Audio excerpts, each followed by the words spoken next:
Bom, gente, vamos... Essa última fala, né, que ao mesmo tempo é difícil e confortável falar depois de todos vocês. Difícil porque eu posso dizer que estou muito contente com todas as falas, né? Não só por elas pontualmente, mas sobretudo me deixa feliz quando eu vejo a reverberação entre os estudantes, né, entre os membros do grupo, né, as dissertações e as teses de um sendo fundamental para o outro, ou mesmo os diálogos entre vocês aparecendo também nessas falas, né? Para além do alter ego, que é o orientador, né, mas com os colegas, o que o meu orientador dizia que você vai aprender mais com os colegas do que com os professores. E assim, para mim é muito alegre estar com vocês, porque pode parecer corriqueiro, né? Falar para colegas e para os seus orientandos, mas certamente essa é uma tarefa árdua, porque é necessário estar à altura daquilo que a gente vai colocando em movimento juntos. E é por isso que para mim esse seminário é muito especial, porque vocês vão notar que eu assumi como tarefa nessa fala refletir um pouco sobre alguns caminhos percorridos e alguns desafios à frente. E essa é a parte cômoda de falar por último, porque esses caminhos, muitas coisas estão colocadas e foram colocadas por vocês muito bem, né, durante todo esse dia. Então esse tema, né, epistemologia geográfica, ele foi eleito para esse seminário justamente para permitir fazer essa discussão e para marcar um certo movimento de crítica e autocrítica que eu particularmente tenho procurado fazer, sobretudo no contexto da minha livre docência, que é um momento, né, que a gente faz uma reflexão sobre o trabalho realizado e que vai agora ganhando contornos e direções e desdobramentos.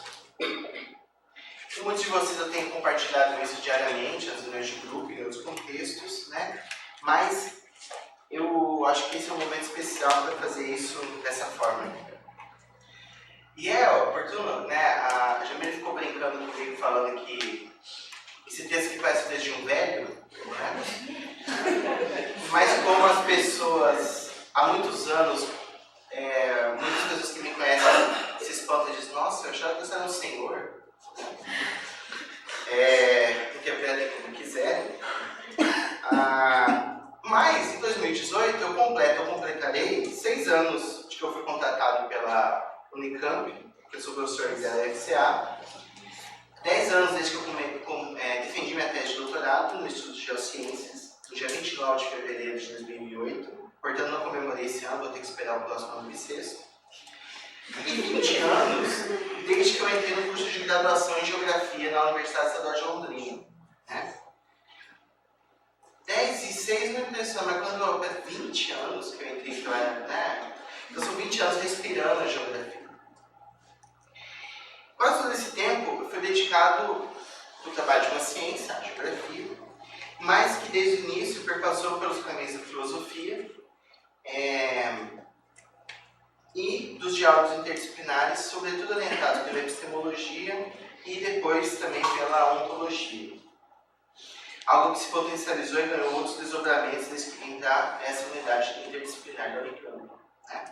E certamente é por conta desses caminhos que o professor Renato está aqui, que o professor Antônio está aqui, que a professora Luciene está aqui, e tantos outros, né, geógrafos e não geógrafos, que estão aqui nessa sala ou estão vendo acompanhando a gente. E aí, para mim, eu não tenho dúvida de que o esteio principal nesse caminho todo, para mim, e sempre foi a epistemologia. Não é a epistemologia como subcampo da filosofia, né? Às vezes eu pego um livro, eu que sou rato de livraria, pego um livro de epistemologia, aí vou olhar e aí eu deixo ele lá, né? Porque às vezes eles são extremamente técnicos, né? Então é a epistemologia mais no sentido epistêmico mesmo, né? Ou seja, uma preocupação com como se dá, ou como pode se dar o próprio conhecimento. Dela, desdobra-se o interesse pela ontologia, ou seja, o sentido e a pergunta pelo ser, o que justifica o meu interesse pela fenomenologia, mas também pelo existencialismo. Essas preocupações não são exatamente as mesmas ao longo desses 20 anos de vida acadêmica. O contexto científico é outro, assim como a geografia, felizmente, né? Suas relações com as demais ciências humanas também são outras, bem como o momento sociopolítico e o nosso tempo também são outros. Por isso, refletir sobre esses caminhos de forma autocrítica é importante para que o ímpeto de inquietude que me motivou a percorrer caminhos que não estavam dados naqueles momentos, ele continue a se apresentar na forma de desafios sempre renovados diante de nós, resistindo a uma acomodação que parece endêmica. Por outro lado, esse olhar permite retomar alguns pontos e tracejar algumas linhas, entre as tantas possíveis, que a gente poderia compor para a leitura dessa trajetória, que no fundo envolve também a maioria de vocês. E aí eu vou começar com um título, né? Riscos, uma seção, Riscos e Esperanças da Fenomenologia. Na verdade, eu me inspiro para fazer esse título num texto da grande geógrafa irlandesa, Annie Butchman, que infelizmente faleceu no ano passado, para nomear esse primeiro item. É um texto que ela publicou em espanhol, oriundo de uma fala que ela fez. Me fugiu agora o nome da cidade que ela fez essa fala, mas que está publicado no livro da Aurora Ballesteros, Fênix, Fausto, Narciso, Esperanças e Riscos do Humanismo em Geografia. Foi publicado em 92. Nesse texto, ela refletia, a partir dessas imagens míticas, 3 movimentos intercalados. O da Fênix, como uma nova criação que ressurge das cinzas, símbolo da liberdade e do desejo de um novo começo, perpétuos. Fausto, como a tendência permanente de construir movimentos, estruturas e planos que garantam o progresso e a ordem. E Narciso, que tem um papel oposto, rechaçando a crítica, enamorado de sua própria imagem. Eu acho muito pertinente retomar essa crítica, pois quando eu descobri a fenomenologia e a geografia humanista, no final dos anos 90, ela era uma autêntica fênix, né? Dada como extinta, relegada a livros velhos e páginas de história da geografia, era extremamente desafiador trilhar esse caminho.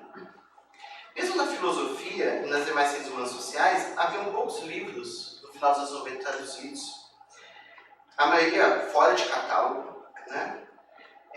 Não havia revistas ou grupos organizados que estavam dedicados a ela de forma sistemática. A gente tinha esforços isolados, ou no mesmo caso da geografia, professores que haviam trabalhado com ela, se aposentado, etc.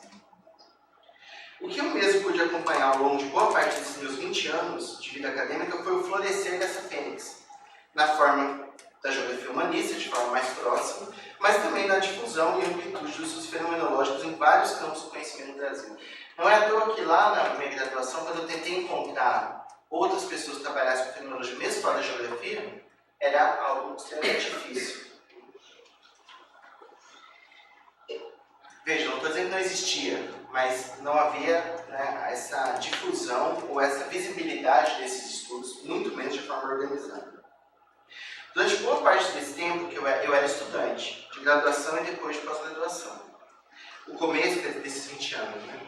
O começo da minha carreira como pesquisador também se deu em termos quase clandestinos.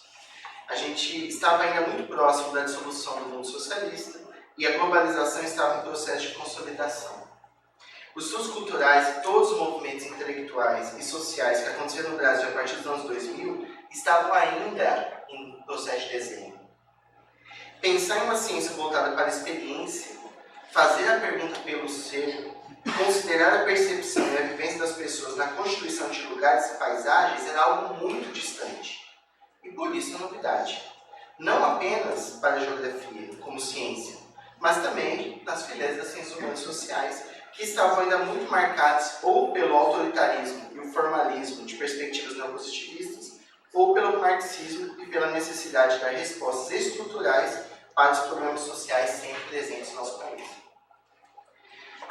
No entanto, nos últimos desses anos, eu passei a ocupar uma posição de docente universitário.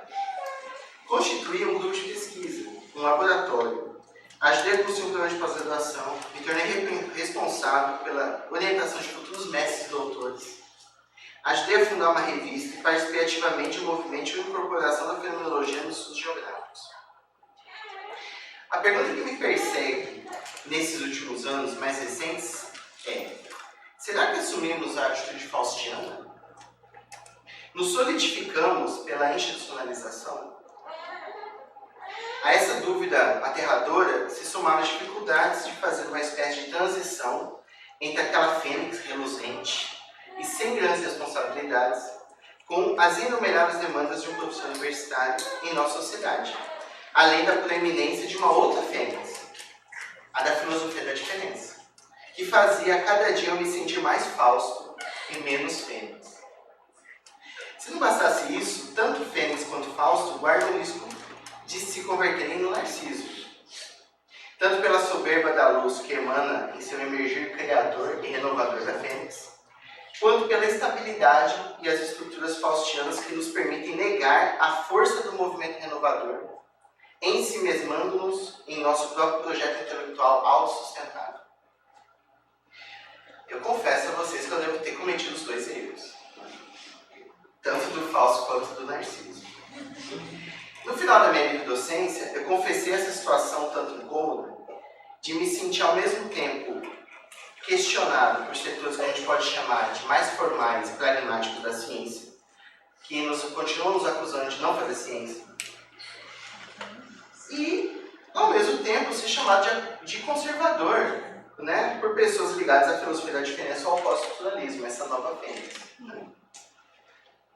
Bem, eu não estou fazendo essa fala para tentar retomar a posição de fênix, certo? Na verdade, essas imagens místicas que Bultmann nos lançou há quase 40 anos nos ajudam a compreender que o humanismo, em suas múltiplas formas e sentidos, é uma canção de liberdade. Na realidade, ao acompanharmos a história do pensamento no Ocidente ou no Oriente, podemos ver que há sempre essas novas ondas de renovação e criação que reagem fortemente a sistemas de pensamento que mesmo tendo sido renovadores em seu início e até anti-hegemônicos, em algum momento, podem se tornar os novos Faustos, ou, se preferirem numa linguagem coniana, o paradigma da ciência normal. E aí eu não canso de me lembrar como que era maravilhoso ser positivista no século XVIII. Como que isso era libertador, aliás, do pensamento racional no século XVIII. E o que isso significava, né, na civilização europeia. Assim, devemos resistir à nossa tendência de buscar salvação em alguma perspectiva, como se a adoção a uma corrente ou disciplina nos permitisse atingir a verdade em seu sentido absoluto, garantindo-nos um posicionamento absoluto, definitivo. Na verdade, essa oscilação relativa dessa espécie de sociologia política do conhecimento é que dá movimento à própria vida. E por isso é fundamental compreender a cada tempo de forma política o movimento não apenas do pensar, mas do próprio mundo. Essa posição de fênix, ela é sempre relativa e fugaz. Passado o ímpeto renovador, o que faz a fênix? Desaparece ou se converte em estrutura.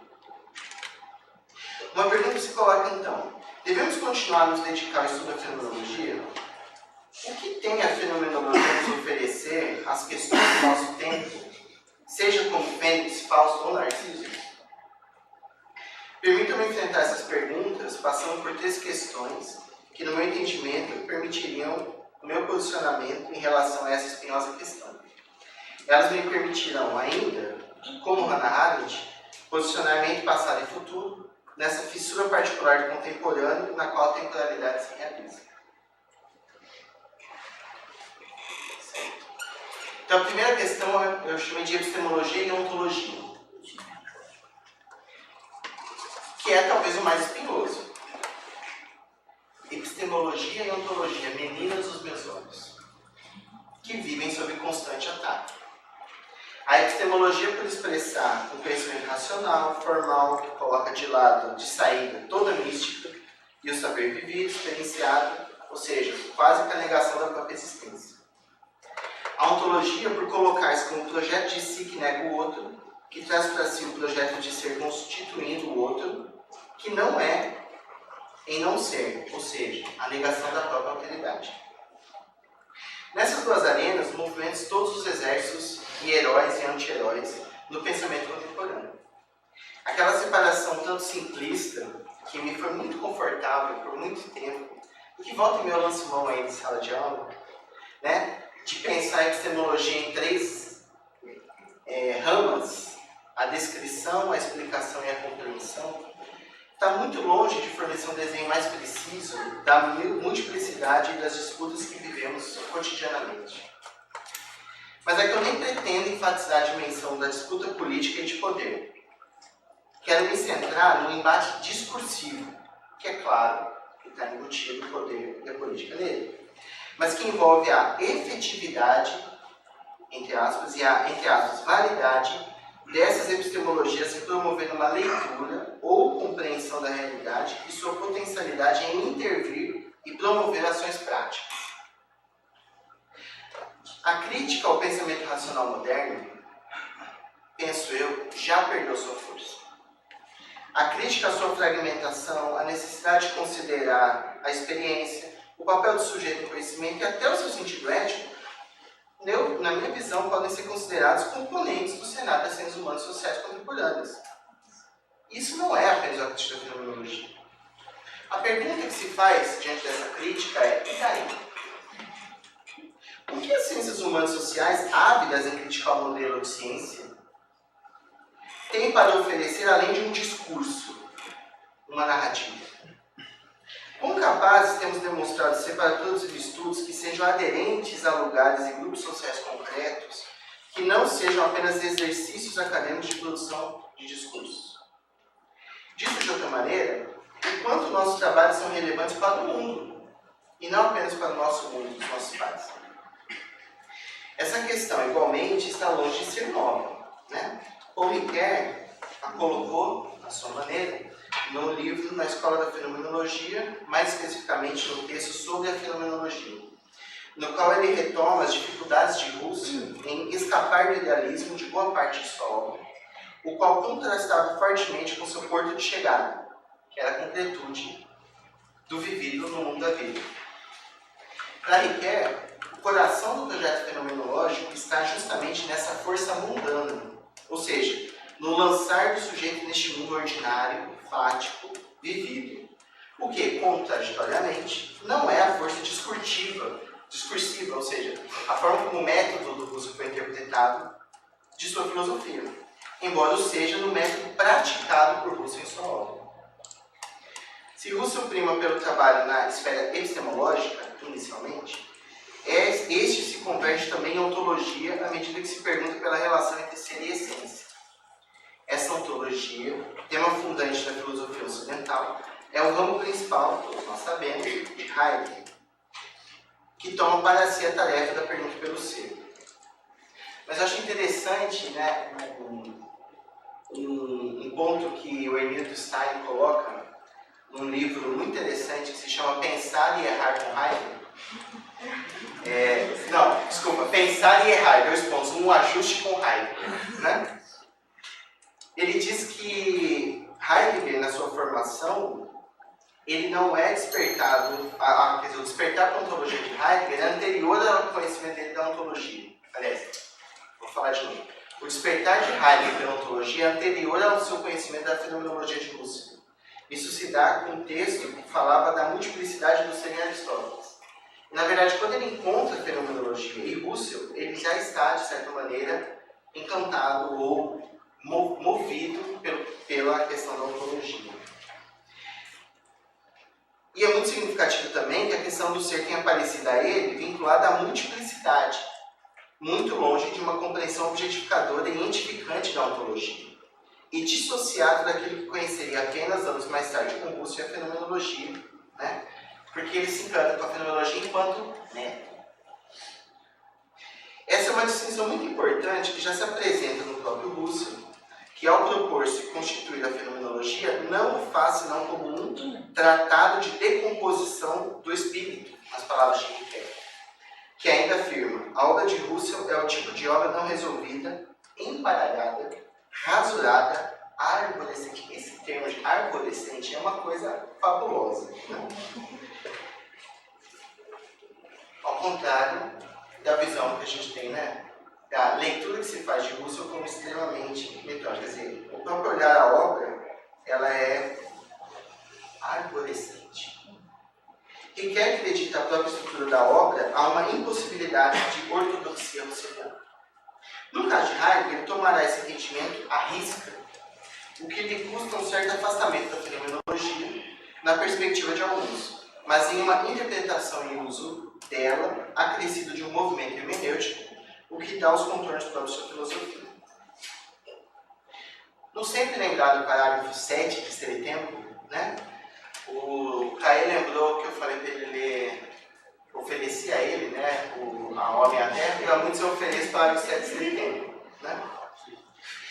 Ele demarca sua apropriação da fenomenologia como caminho, como maneira de fazer a interrogação filosófica, a qual ele coloca em movimento em sua analítica existencial da ontologia da facticidade. Epistemologia se converte em ontologia em Heidegger, já que conhecer é ser, ser é saber. A existência fática mudando, em sua não menos conhecida formulação do ser em um mundo, ou ser no mundo, desdobra a intencionalidade husserliana para fora, para a exterioridade da abertura e do encontro. Ser em um mundo é ser com, ser aí, não provoquei, ser em, na imediaticidade da abertura. Na imediaticidade da abertura. Então, entendendo a fenomenologia hermenêutica heideggeriana como método, como ato próprio do filosofar, devemos ler com atenção sua obra naquilo que ela propõe como uma outra ontologia que se converte também em fenomenologia. Essa apropriação mais aberta, atenta ao modo, ao como, ao praticado, eu acho muito importante para nós, não só em relação a Heidegger, mas também em relação a Russell e outros autores, que, segundo a tradição filosófica, já possuem determinado lugar na tradição da leitura, né, de suas obras. No caso da geografia, por exemplo, essa abertura reverbera sobretudo nos conceitos de espaço, de lugar e habitar, além de uma preocupação com a poética, como criação, e com o embate terra-mundo como possibilidade de isolamento. E depois que meus colegas falaram antes, não precisa explicar muito, né? Segundo ponto, uma luz e duas faces do noturno. O projeto inicial da fenomenologia na geografia, caminho trilhado nos anos 60 e 70, né, o Caê lembrou do Wright hoje, por exemplo, em países, sobretudo, anglo-saxões, tem como foco renovar o pensamento geográfico, mas é, em muitos sentidos, completamente moderno. O Caê também tocou isso. Isso significa que a compreensão ontológica do conhecimento e o ato próprio da epistemologia não abriu mão, em nenhum momento, do entendimento básico desde os gregos. Conhecer é um apropriar-se, um lançar luz que ilumina e permite, assim, melhor entender.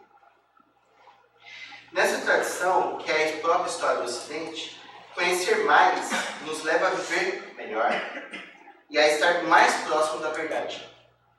Essa verdade, mesmo admitindo-se a sua falibilidade ou incompletude, não deixava de ser horizonte por onde autores como Foutuan, Annie Butchman, Edward Ralph se movimentavam.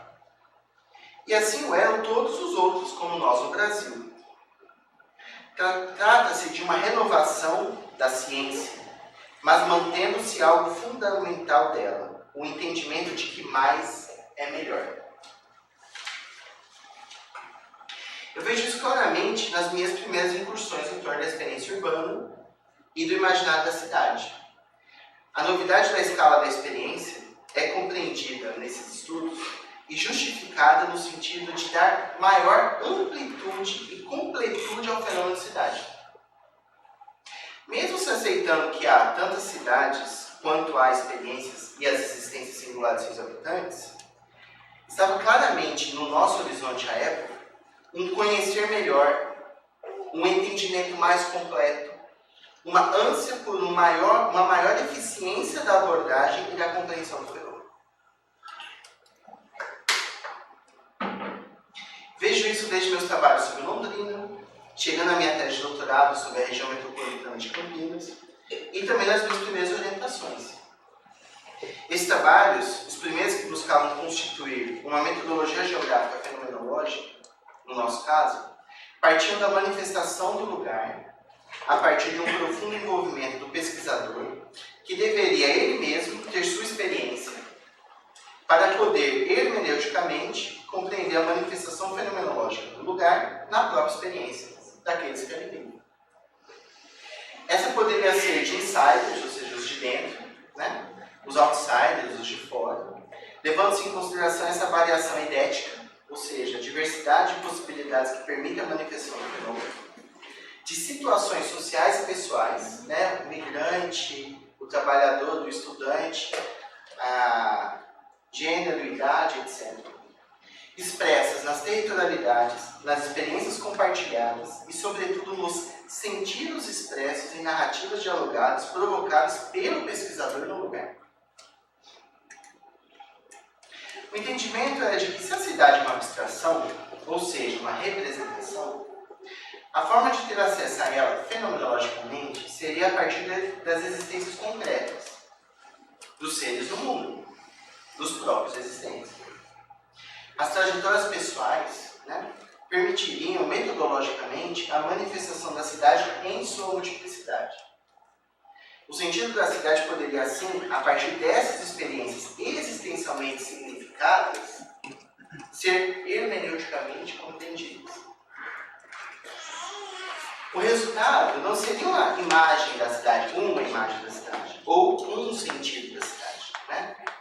Primeira e os alunos sempre se atormentaram com a minha pergunta, né? O que é isso, esse lugar? Entendendo que a resposta tem que ser uma, né? E não a multiplicidade. Então o resultado seria um itinerário para compreendê-la a partir desta manifestação. A ideia de espaço de vida se tornou muito importante para mim, assim como a discussão sobre mobilidade, pois estava claro que os sentidos construídos geograficamente estavam ligados à experiência corpórea, a qual, por sua vez, estava ligado aos espaços, lugares e territórios vividos cotidianamente. A compreensão de que a cidade é uma abstração, portanto, está ligada à fragmentação do tecido social e urbano, o qual nos limita contemporaneamente a espaços de vida claramente delimitados, sobretudo em médias e grandes cidades, tornando a experiência da cidade, em grande medida, a experiência dos nossos lugares territórios. Fernanda Cristina de Paula seguiu este caminho ao estudar bairros em Campinas, tendo como tema de pesquisa alternadamente riscos, vulnerabilidade, identidade e territorialidade nesses vários bairros. Os temas apareciam a partir da própria experiência, a qual tinha, sem dúvida, a participação crucial do pesquisador, da pesquisadora, que, ao abrir-se para o lugar, permitia tal manifestação. É sob essa luz que ela também realizou a dissertação de mestrado, defendida em 2010, sobre o habitários e assentamentos em Platão. Essa metodologia foi utilizada também por muitos outros orientandos que realizaram pesquisas de iniciação científica e trabalho de conclusão de curso sobre vários temas, alguns deles estão nessa sala, envolvendo desde a imagem da cidade, mobilidade urbana, forma urbana, dispersão, planejamento urbano, cartografia, política de adaptação, paisagem da mobilidade, paisagem sonora, espaço de vida, riscos e perigos, condição migrante, vulnerabilidade do lugar, entre muitos outros temas. Essa é, de fato, a construção metodológica que me levou até o doutorado, a partir da experiência, em contextos espaciais e sociais delimitados, realizando um esforço hermenêutico a partir de situações. O acontecer fenomênico esteve sempre presente nesta insistência de um próprio pesquisador abrir-se para o mundo, às vezes insistência mesmo, né? Expondo-se corporalmente, permitindo tanto a afetação quanto o estranhamento e a empatia. A ação da pesquisa era ela própria a possibilidade da abertura para se desvelar, a criação de uma circunstancialidade de trocas de experiências. como alguém já lembrou aqui hoje, a experiência é compreendida nesse contexto enquanto escala epistemológica. Partindo-se da manifestação nesta escala, como se a gente quiser usar um termo da teoria do conhecimento, termo antigo, inclusive, seria essa escala, a experiência, o critério de verdade. A articulação com discussões conceituais ou de natureza estrutural sempre estiveram mediadas por essa escala, sem ser ignoradas, mas nunca atuando de forma estruturante da investigação. Se a gente pensar lá no Milton Santos e o Armando, o ponto de partida, o ponto de chegada nunca é a estrutura, nunca é como era mais próximo do Armando. A experiência era, portanto, forma estruturante da investigação. Ela seria a base para qualquer transcendência. No entanto, gente, devo afirmar que nem todos esses elementos estavam claros ao longo do caminho. Muitos deles foram intuições e alguns foram sendo ajustados aos poucos. E muitos dos nomes que eu dei hoje não estavam colocados à época. Notem que nessa exposição sucinta, embora haja deslocamento epistemológico da experiência para o vivido, e se assuma uma outra ontologia fundada na relação habitar-lugar, como expressão de modos de ser e estar no mundo, a postura se assume como uma luz. Deseja melhor entender, melhor compreender, para trazer para uma forma de ser e uma forma de saber. Por isso, há também uma vocação claramente epistemológica. Mesmo reconhecendo a limitação e a incompletude do saber, ou a fugacidade e a dinâmica da experiência, há sim, na minha visão, os resquícios de uma luz que ameaça tornar-se, e para muitos, em muitos momentos, foi assim lido, como algo que se pretende resoluto. Esses trabalhos são marcados ainda por aquilo que eu poderia chamar de uma primeira apropriação da fenomenologia, sobretudo a de Heidegger, cuja centralidade no sentido do habitar enquanto manifestação do ser aí e de suas consequências ontológicas estavam apenas começando a se delinear. Havia uma influência epistemológica e ontológica que ainda não havia se desdobrado ou se aprofundado até, de fato, que eu poderia dizer hoje, os fundamentos dessa geografia. O adensamento das leituras, bem como o esforço de ampliação do rol de autores estudados e muitos contatos com outras pessoas, como o professor Renato Kirchner e outros colegas, ele deu outros contornos a esse trabalho. E a principal questão que começa a indicar que era necessário dar outros passos era a discussão em torno da linguagem, especialmente na face do poético. Heidegger voltou-se fortemente para o poético, entendendo nele um movimento privilegiado de manifestação do ser. Este poético como criação apresenta-se como fundamental para o processo do nomear, depois acabou sendo o nome do grupo, não sem muita celeuma, com a ação de deixar-se mostrar no fenômeno pela doação de um sentido.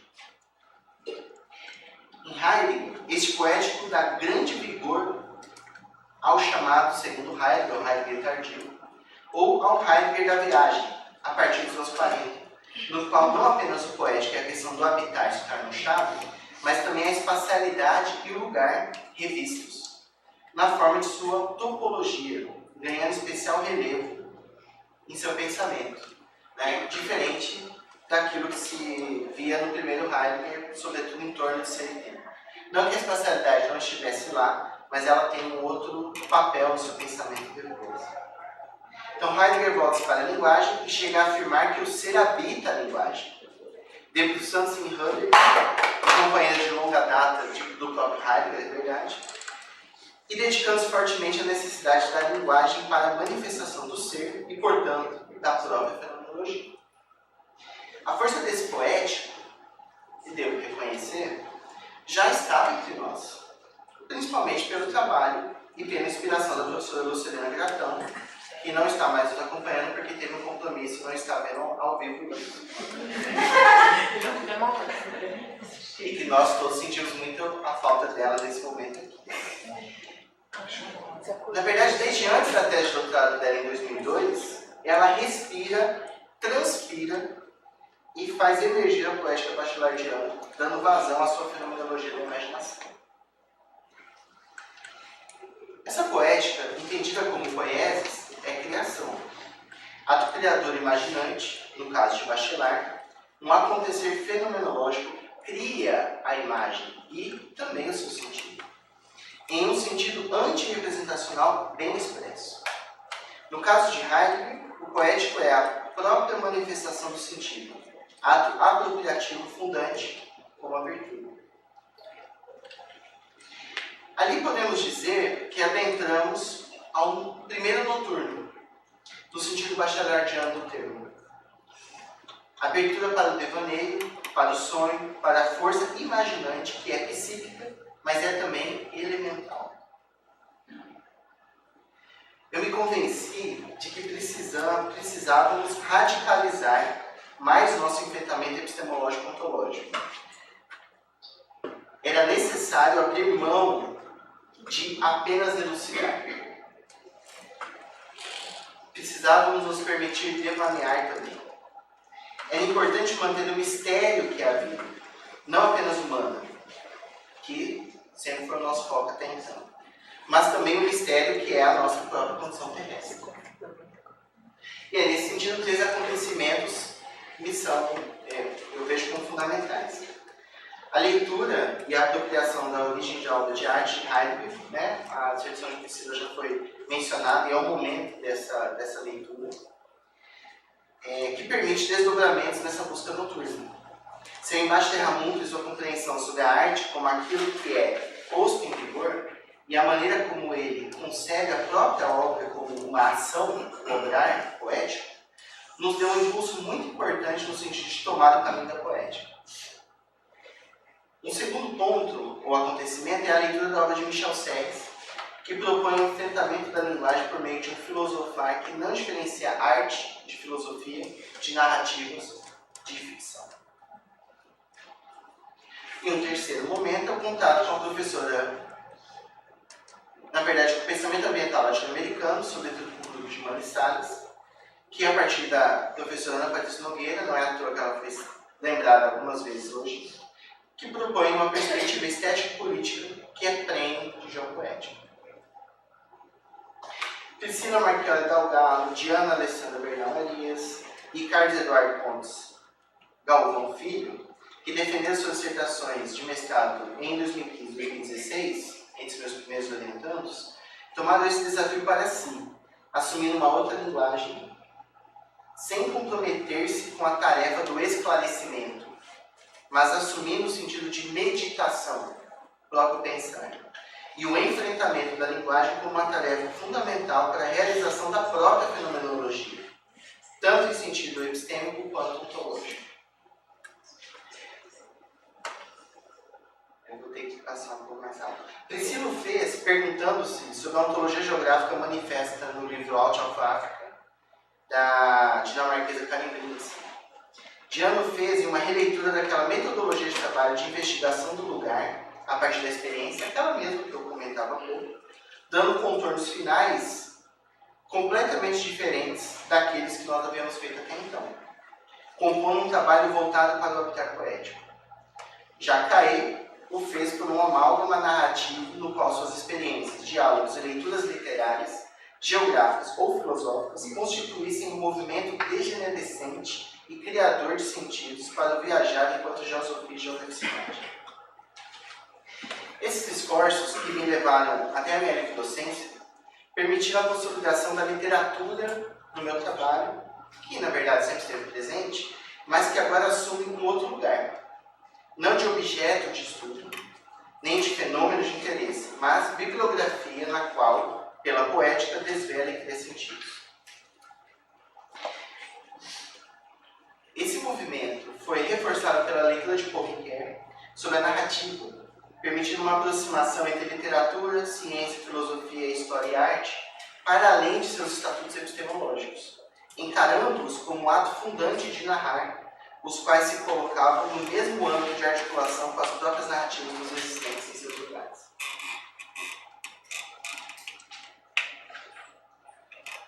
O noturno aqui é justamente não encarar a estética ou a arte ou a imaginação como elementos à parte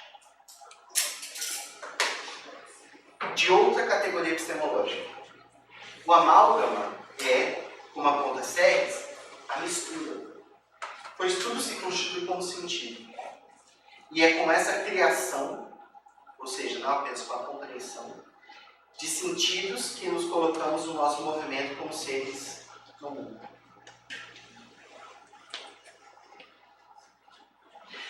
Mas, de repente, aos poucos, apareceu um segundo noturno, que não deve ser visto como sucessão, por favor. Não é? Então é melhor não chamar de segundo, né? Um outro noturno, que é aquele que aponta para as margens, para o negativo, o restolho, que nos permitiria pensar uma hermenêutica do estranho. Esse outro noturno seria um diálogo, tanto com a filosofia da diferença quanto com outras formas de pensamento, que apostam na imanência. Este outro noturno é como um olhar negativo para o desfocado, aquilo que é o caos, escuridão difusa que não se ilumina. É o errante, o excêntrico, o extemporâneo, nômade, que não por acaso está tão presente em pensadores vitalistas, não tem como não olhar para nada, né? Que compreender a vida como este duplo luz-escuridão, que compreenderam a vida como este duplo luz-escuridão, corpo-mente, carne-espírito, sem tentar purificar lado a lado. Heitor Matos da Silveira, com sua dissertação arruinada sobre os arruinamentos, é um dos primeiros trabalhos defendidos nesse sentido.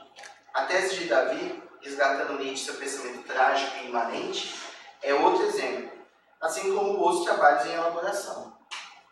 Juliana talvez chegue desse outro noturno em sua incursão pela psicanálise e o inconsciente. Desculpem o riso, gente. O riso é da provocação implícita, né? E eu não resisto.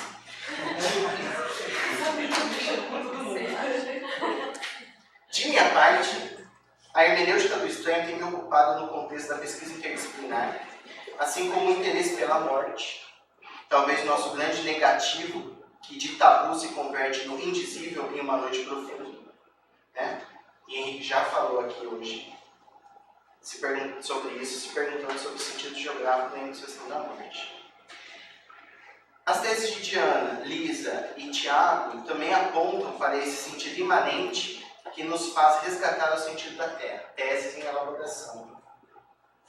É o mesmo noturno que preza a mistura e lhe dá relevo, buscando uma aliança profunda com a Terra, como propõe Nietzsche, o retorno à Terra, talvez a grande excluída pelas luzes da razão, deixada à sombra, desprezada. Esta luz e os dois noturnos, eles não são excludentes. Como eu disse, não é uma sucessão de cada vez melhor, cada vez mais. Nem constituem um caminho evolutivo. Na verdade, eles são desdobramentos, variações do mesmo, que se combinam e recombinam, não como um caminho predado, mas como um horizonte de missões.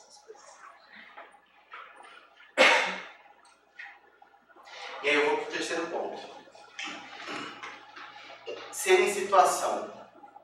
A busca de um conhecimento / saber aterrado.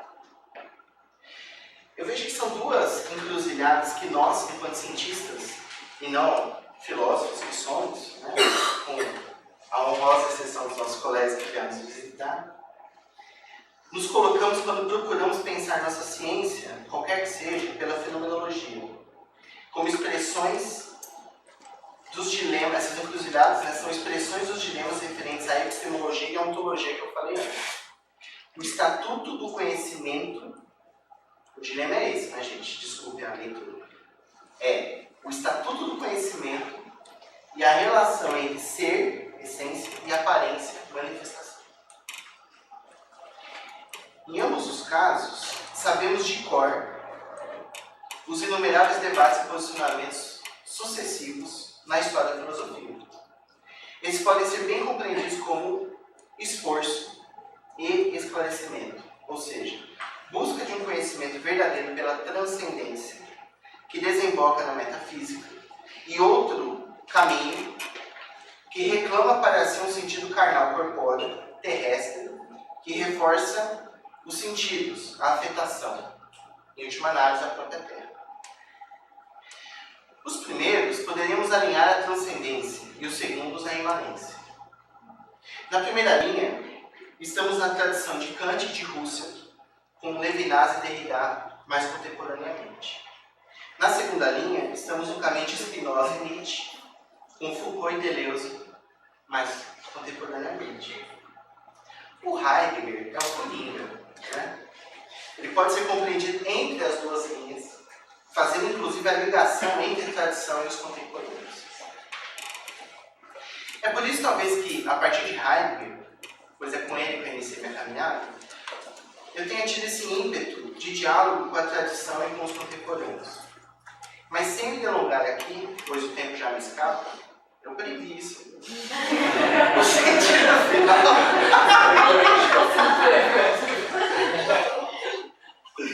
O sentido final que quero colocar, talvez marque um ponto, de certa forma, um certo deslocamento de minha parte em relação a essa trajetória até então. Talvez eu esteja tendendo a pender para o eixo da imanência. O que me faz ter essa tendência neste momento? O reconhecimento que veio se constituindo ao longo deste tempo da centralidade da questão da situação, não apenas para a geografia, mas para o potencial do diálogo no contexto das ciências humanas e sociais, enquanto uma das questões centrais do nosso tempo. E eu não vou recorrer a Heidegger, nem a Nietzsche, nem a Husserl, nem a Sartre, nem a Merleau-Ponty, né, que a Fernanda já recorreu. Cada um, à sua maneira, faz uma defesa da situação e da necessidade de um saber situado. Eu vou retomar aqui brevemente Simone de Beauvoir. A escolha evidente é política, não é por acaso. Em sua grande obra, O Segundo Sexo, podemos dizer que o grande esforço da filósofa era combater a posição, o topos, a partir do qual todo o conhecimento e a filosofia eram enunciados. Afirma ela que o homem, quando fala, não precisa anunciar que se trata de uma posição relativa, ou seja, a de uma visão de um homem.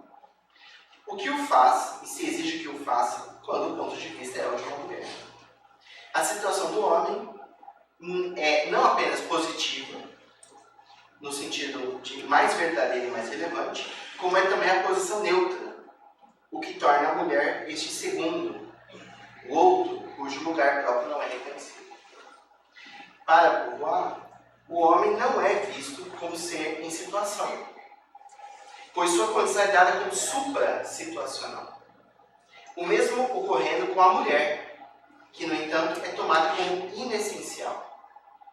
É por isso que o Segundo Sexo, e parte do pensamento feminista, coloca-se a tarefa de mostrar a condição situacional do próprio pensamento. Há aí uma quebra radical com a tradição metafísica que busca um topos neutro de pensamento, negando a corporeidade, algo que a Simone de Beauvoir explora de forma magistral, e a condição terrestre, o que implica dizer ou negar nossa finitude e a capacidade de experiência. Essa preocupação com a situação já estava, posso dizer hoje, naqueles primeiros trabalhos sobre experiências de lugares. A preocupação em compreender a partir de onde e sob quais condições se experiencia a cidade é um esforço de caracterizar um conhecimento circunstancial que não se volta para a universalidade. No entanto, o componente carnal corpóreo, que dota a própria epistemologia e a ontologia de uma condição situacional, só seria por nós radicalizado muito recentemente, como fez Fernando em sua tese de doutorado, por exemplo. Notem que a ligação entre a situação corpórea, tal como defende Simone de Beauvoir, com a experiência, para desembocar na questão do ser em situação, precisa daquele componente anterior, a Terra, que nessa nova tendência noturna se reveste de uma imanência lancinante. Temos, na verdade, que dar força a essa articulação.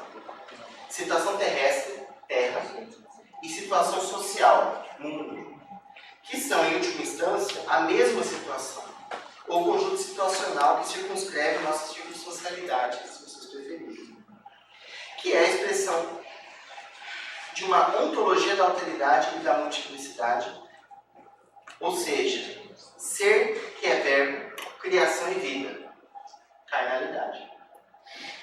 Poderíamos fazer aqui uma série de conexões que desejo que sejamos capazes de realizar nesse projeto novo que a gente está preparando, né? Sobre essa questão do ser e situação. Entre pesquisas que se colocam a tarefa de um pensamento situado aterrado. A Agamben, por exemplo, é um autor promissor nessa discussão, cujo pensamento político constitui um pensamento vitalista potente, via Hannah Arendt, potente, ponto. Assim como Hannah Arendt e sua reflexão sobre a condição humana e as várias vertentes do pensamento latino-americano, do pensamento decolonial, da virada ontológica da antropologia, entre outras tendências contemporâneas.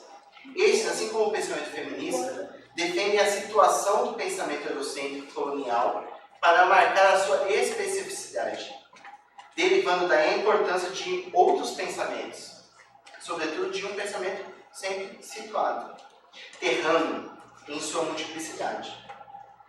Nádia e Marcelo, por exemplo, estão bem interessados nessas conexões.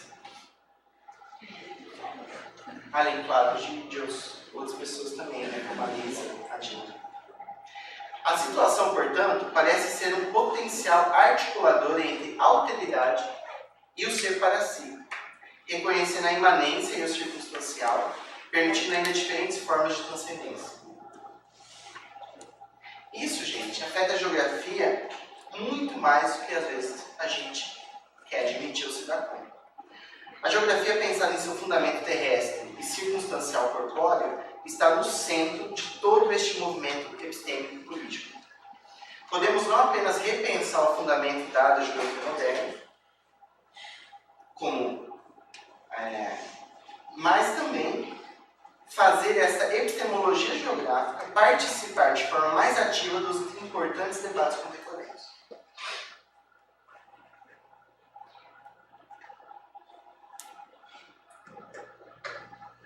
E aí, para concluir,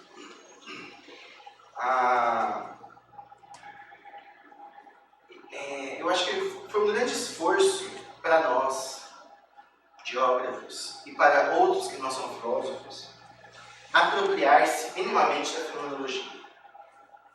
Para ciências humanas sociais, né, sem formação suficiente em outras línguas, né, sobretudo as clássicas, e diante de questões concretas, urgentes e imediatas, né, que quem se dedica à ciência sempre está voltando, dedicar-se à apropriação de um repertório filosófico é um esforço que existe muito, não só individual, mas também coletivamente. Mas aí está o risco do Fausto. Não devemos, na minha perspectiva, e olhando hoje, encarar a fenomenologia como um edifício, uma casa onde vamos morar. Assim ela se torna uma estrutura faustiana. Penso que, nesse sentido, Heidegger fez uma apropriação muito interessante da fenomenologia como atitude, como caminho, como método. Levinas também o fez, à sua maneira, mantendo-se apegado à perspectiva da maneira de filosofar, não aos resultados ou às substâncias resultantes desse pensar. Assim, a experiência, o vivido, o compromisso com o mundo e sua facticidade são cruciais nessa maneira de caminhar. Não é à toa que Ricoeur reconhece nos existencialistas franceses aqueles que expressam o legado de Russell com mais propriedade. Dá-lhe o mais, O mesmo podemos dizer de muitos pensadores latino-americanos que, mesmo colocando-se na contramão dos filósofos europeus, trilham este caminho como forma de abrir-se para o mundo e para o pensamento, e não como um sistema programático de produtos. É notável, por exemplo, que Rodolfo Kusch fez com a analítica existencial heideggeriana, chegando a um lugar completamente distinto do alemão, né? Quando ele propõe o mero estar latino-americano, em contraposição ao ser, seria a forma da civilização europeia. Assim como a responsabilidade e a libertação em Rússia, um católico marxista que desdobrou o pensamento de Levinas. Esses exemplos dão força não apenas à necessidade, mas à possibilidade de um pensamento situado, de um aterramento de nosso esforço, que deve sempre manter essa autenticidade. E, por que não, responsabilidade para com a Terra. Para quem está nas fileiras da ciência, como os geógrafos, a demanda por um pensamento situado e aterrado parece responder bem às demandas contemporâneas e aos nossos grandes dilemas. E é aí que ainda visualiza a pertinência de uma atitude em um caminhar fenomenológico. Mas para o ser enquanto tal, precisamos deixar esta casa, tão bem construída, e voltar a nos aventurar lá fora, no qual encontraremos outras fênix, alguns falsos e muitos narcisos. Se por alguns anos o esforço de apropriação nos ocupou e considero que foi necessário e continua sendo, sinto que neste momento precisamos também atentar aos riscos do Narciso e do Fausto, não para continuar ou a voltar a ser uma fênix, mas para podermos contribuir de uma forma mais efetiva e menos enclausurada com os grandes debates e demandas que temos dentro e fora da universidade. É por isso que, no meu entendimento, o esforço que vejo como necessário hoje não é o da construção minuciosa e bem acabada de uma geografia fenomenológica. É claro que para alguns isso já existe, para outros precisa ser feito. Rafael, sinta-se à vontade.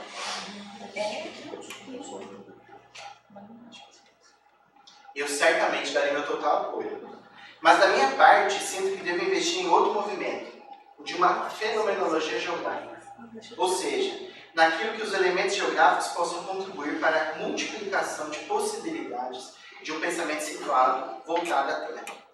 Essa é uma geografia com G minúsculo, ou seja, é aquela que se volta para a sua condição originária, não apenas como ontologia, mas também como epistemologia e ética.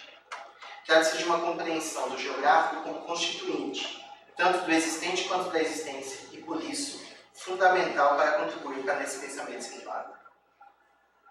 A própria fenomenologia, gente, não é tudo isso não, viu? É aqui.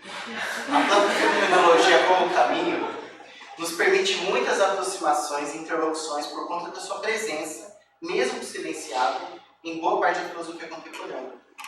Essa fenomenologia geográfica, que pode ter muitos nomes que vocês queiram dar, se coloca no âmbito interdisciplinar e nesse caminho espera encontrar ou ajudar a construir mais pontos, mais interfaces, mais aproximações. Mas para isso a gente vai ter que sair um pouco de casa. Obrigado pela paciência.